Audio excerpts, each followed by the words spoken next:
A e keni menduar ndonjëherë se çfarë mendon një studiues nga Japonia për kanunin shqiptar? Si mund të shihet ky kod i lashtë zakonor? Jo vetëm si një mënyrë jetese për malsorët, por si një teori universale për origjinën e etikës dhe rendit shoqëror në gjithë njerëzimin. Një profesor japonez, Kazuhiko Yamamoto, ka studiuar kanunin shqiptar dhe ka krahasuar me traditat më të lashta të vendit të tij. Dhe ajo që ka zbuluar është diçka që na bën të shohim historinë tonë me një sy krejt tjetër. Përpara se të vazhdojmë, pëlqejeni këtë video dhe mos harroni të abonoheni në kanalin Histori Epike për të mos humbur historitë më të ralla e më të thella shqiptare dhe botërore. Shqipëria veriore me terenin e saj të thyer malor, me lugina të thella e me male të larta, për shekuj ka qenë një vend ku shteti nuk kishte as pushtet e as ndikim. Në mungesë të një gjyqësori dhe të një administrate funksionale, malsorët gjetën një mënyrë të tyre për të mbajtur rregullin dhe drejtësinë, dhe kjo mënyrë ishte kanuni. Kanuni ishte një kod zakonor i trashëguar brez pas brezi, i cili sundonte çdo aspekt të jetës. Ai nuk ishte shkruar për shekuj të tërë, por jetonte në kujtesën e pleqve dhe gojën e fisit. Vetëm në fillim të shekullit 20, frati franceskan Shtjefan Gjeqovi arriti ta përmbledh dhe ta botoj atë. Në vitin 1933, me titullin Kanuni i Lek Dukagjinit.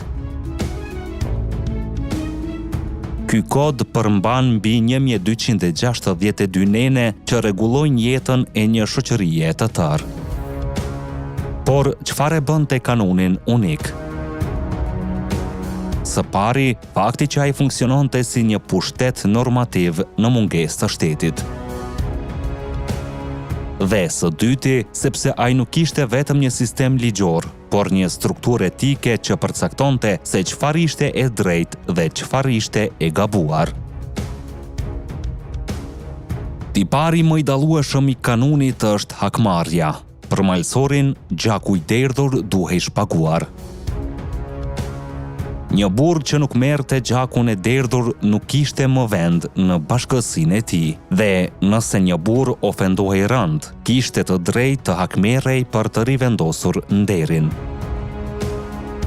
Në botën e sotme, hakmarrja shihet si burimi i dhunës së pafund, por për malsorët e veriut, ajo ishte garancia e rendit shoqëror. Ishte mekanizmi i vetëm që siguronte barazin mes fiseve dhe mbante të gjallë ndjenjën e drejtësisë. Kjo është arsyeja pse studiuesi japonez Yamamoto e konsideron hakmarrjen jo si një akt barbar, por si një pjesë themelore të etikës së një shoqërie pa shtet.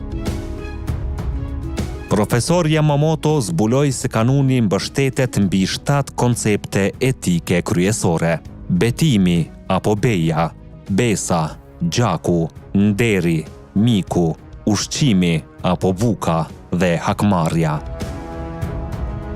Le t'i shohim njën nga një. Betimi ishte mënyra për t'u shfaqsuar. Një burr që akuzohej për vrasje apo vjedhje mund të betohej në emër të Zotit. Por nëse betimi ishte i rrejshëm, ai sillte mallkimin hyjnor, përveç gjobës dhe dënimit nga bashkësia. Në këtë mënyrë betimi nuk ishte thjesht një fjalë, ishte një akt i shenjtë. Besa ishte një armpushim i shenjtë. Kur një burr vriste një tjetër, ai kishte të drejtë të merrte një besë prej 24 orësh për funeralin dhe më pas një besë prej 30 ditësh. Gjatë kësaj kohe, askush nuk mund ta vriste atë. Besa ishte një garanci që ndalonte gjakderdhjen e menjëhershme.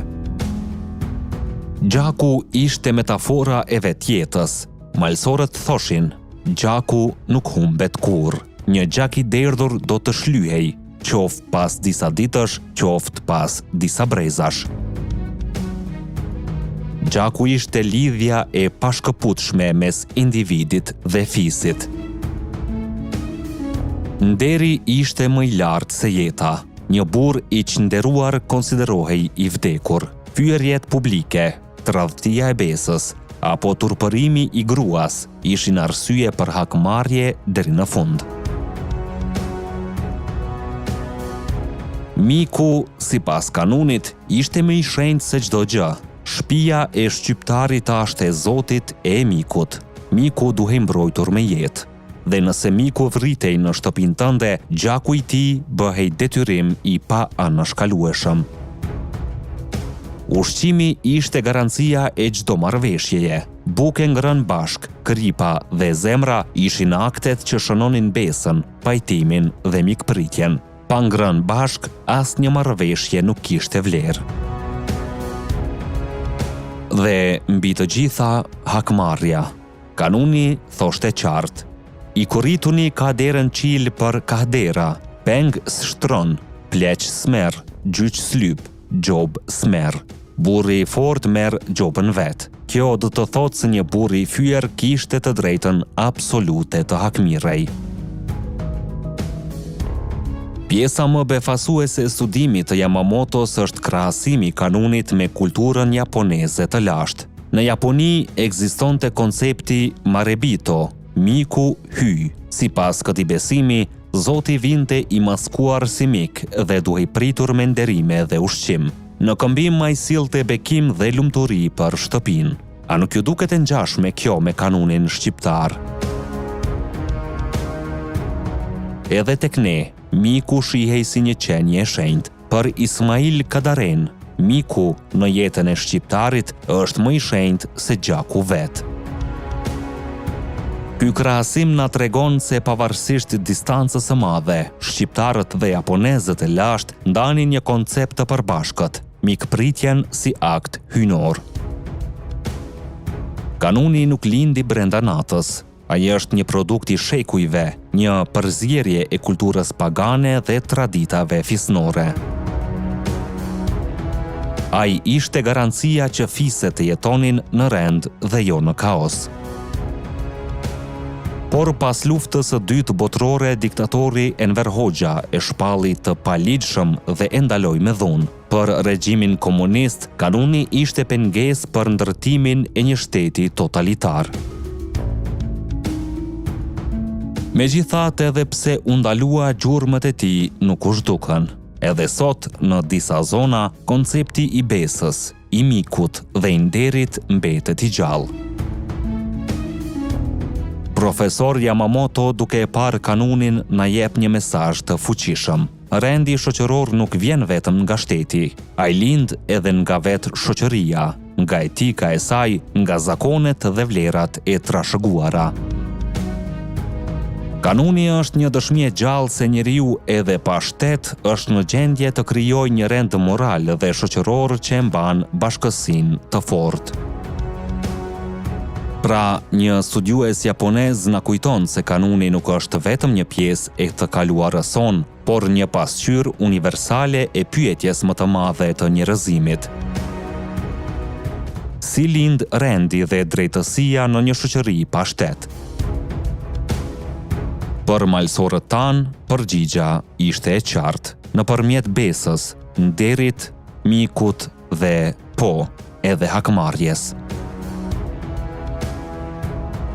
Shkruani në komente, si mendoni ju, a ishte kanuni një domosdoshmëri për malsorët shqiptar apo një barë që i la ata peng i gjakmarrjes?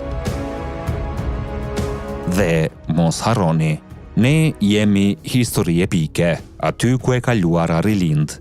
Deri në videon tjetër, qëndroni krenar dhe të vetëdijshëm për gjakun që rrjedh në damarët tanë.